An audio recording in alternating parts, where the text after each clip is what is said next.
Confiez-nous votre image et laissez-nous la transformer en une identité forte grâce à un accompagnement sur mesure et un suivi personnalisé. De la communication institutionnelle au marketing politique et commercial, Eshima vous apporte des solutions grâce à une parfaite connaissance des outils de l'information et de la communication. Contact 085 113 44 44 085 113 44 44. Eshima Magazine, un nouveau standard d'information. À cause de la vivacité, Bangouna na biso bazoba combattant na ebiso ezala serein. Tolongoli munguna oyo tobenga soi-disant politique azembele kana mémoire na tonton Mutuale tololage minute to salini oyoki nalandaki déclaration na ya uti kosala alobi boye azo regretter makasi après message ya Marc Ahmed alobi azo regretter makasi lokola bato ya FCC batinge na retraite politique UDPS viva komata tombo loboko likolo ganga ba Fatima combattant et combattante bonjour. Combattant toujours regretter makasi na vie na biso Cobra parce que ça pire vie na nenga ko sakana te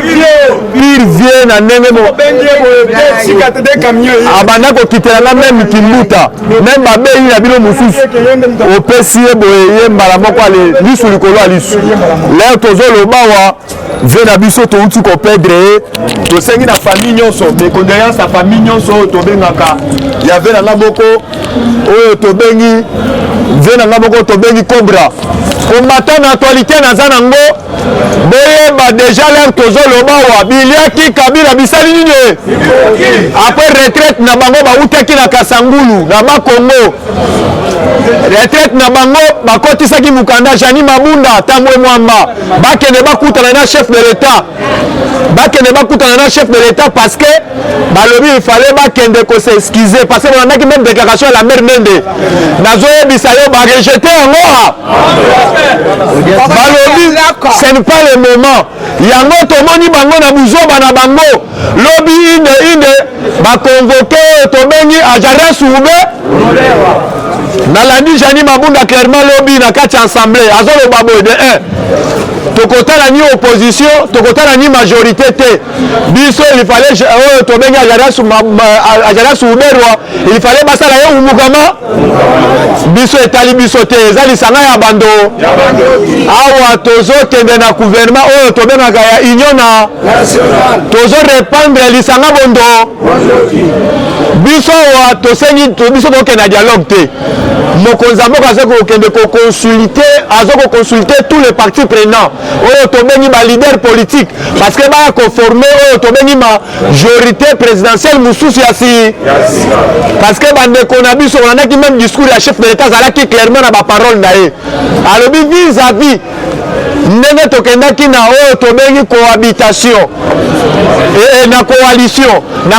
il fallait to travailler ensemble tokende liboso mais bandeko na bazalaki na ba oyo tochengi batie ba pot de banane batie oyo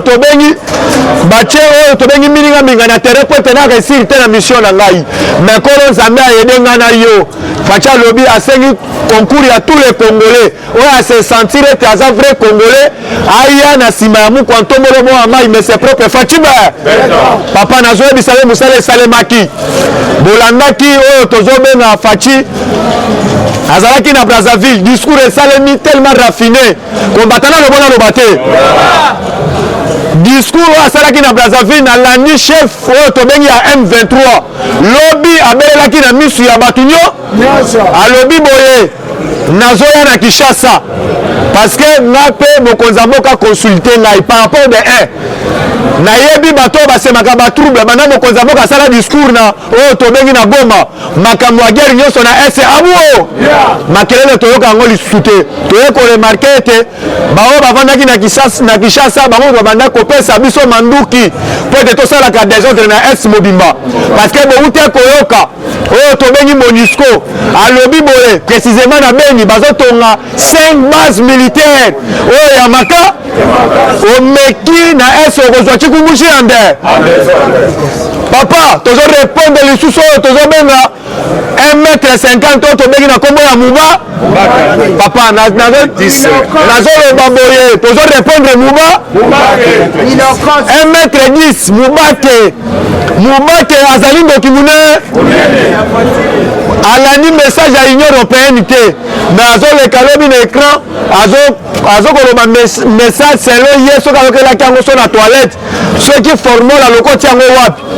Union européenne azali clairement na parole na ye alobi boye Fachi Beton l'homme de bic rouge déjà bapartenaire avec présence ya bamilitaire américain baza na Kinshasa bango bakosoutenir baaction nyonso ya chef de plupart aussi akele plus loin alobi boye moto alongoli bango soni oyo tobengi na siège ya Union européenne ezali kaka Fachi Beton mais awa bango bakosoutenir baprogramme na ye nyonso yango boyokaki oyo tobengi Mark Amer amimonaki lisusu atoni lisusu na pouvoir ya makasi alpesi Kabila oyo tobengaka ultimatum alobi boye d'ici Kabila mwa oyo tozali kobanda azala liba sino te akokutana na communauté internationale na nzela na nyonso wana kombata tozokenda pas de caméléon parce que baye koremarke Kabila akomi kokorompre même na basénateur awa akomi kokorompre même na badepute yango nazoyebisa yo lere tozoloba awa bolandaki oyo tobengi ndeko na biso King Wakumwanza alobi boye napesi mwana na ngai longonya na ide malamu alobi ete ne fiske abengisa bakongole nyonso parce que azwi barwandais nyonso asangisi bango libokemo papa nayebi so na pepelde mbutu ekoti par rapport à nini oyo tobengi Nehemi oyo tobengi Shadari balobi fale babengana bakasa yenyo yango omonaki ndeko na biso oyo tozobenga Evariste Boshap alobi boye oyo tobengi ntambo mamba atikala kotanga constitution ya République démocratique du Congo ataka constitution ya Bujumu ezali mwa asui la mère mende alobi à cause ya manquement ya qu'impolitesse ya perte ya vitesse ya haute diplomatie ya mukwantomboyo il fallait biso na bino toluka le plus moyen tokende kosenga Fachi Beton yango badelegaki bajani mabunda batamwe mwamba babeti yango kindo mokonzi mboka alobi azongaki na Kinshasa na mabele ya bakoko na ye papa nazoyebisa yo ebele bazolela mokonzi na biso auti koyebisa biso awa tobengi président Gilles auti koyebisa biso awa déjà oyo tobengi Mark Amer akonsultaki bato banda kala Fachi azalaki na Brazzaville awa na Kinshasa kitenge Yesu ye déjà abandaki déjà kokutana na baparti ebele na FCC la nazoloba baparti oyo banda kosala FCC bazala oyo na nguya mingi na minute oyo basali badéclaration à part ba CCP basali nayebisi oyo baparti eyebe yango nayebisi bino tovanda kimia kala mingi te bozomona remaniement général par rapport oyo tobengi na bainstitution nyonso ya awa ne bobanga te Gentini Ngobila kala mingi te tozobwaka ye liba majorité boyokaka wana majorité kotikala kaka moko soki omeki okutani na population na nzela na yo UDPS viva merci napesi bandeko na nga mingi nyonso ya diaspora mbote napesi tous les Congolais tosimba la main dans la main toya nsima ya mokonzi ya mboka po ete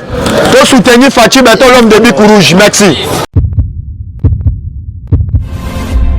Eshima, votre magazine qui bat au rythme de l'actualité. Retrouvez la nouvelle édition. Exclusivité, alors que la RDC sort progressivement la tête de l'eau après la crise sanitaire Covid-19 ayant fragilisé les économies du monde, Eshima Magazine présente à la une de sa 15e édition la ministre de l'économie nationale, Acacia Bandou Bola, présente son bilan depuis sa prise de fonction.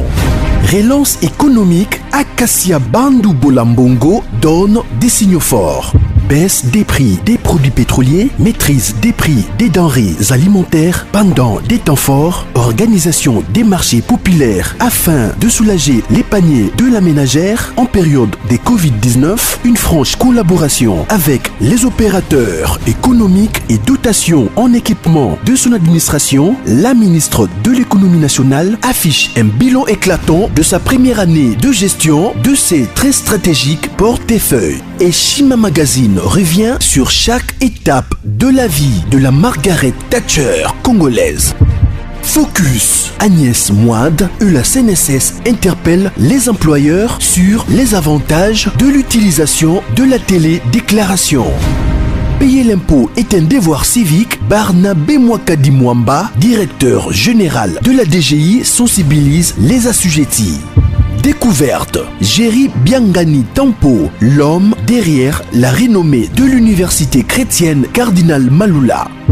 Dossier Eshima, contentieux électoraux, de la poudre aux yeux. Économie, les scandales financiers ont la peau dure en RDC.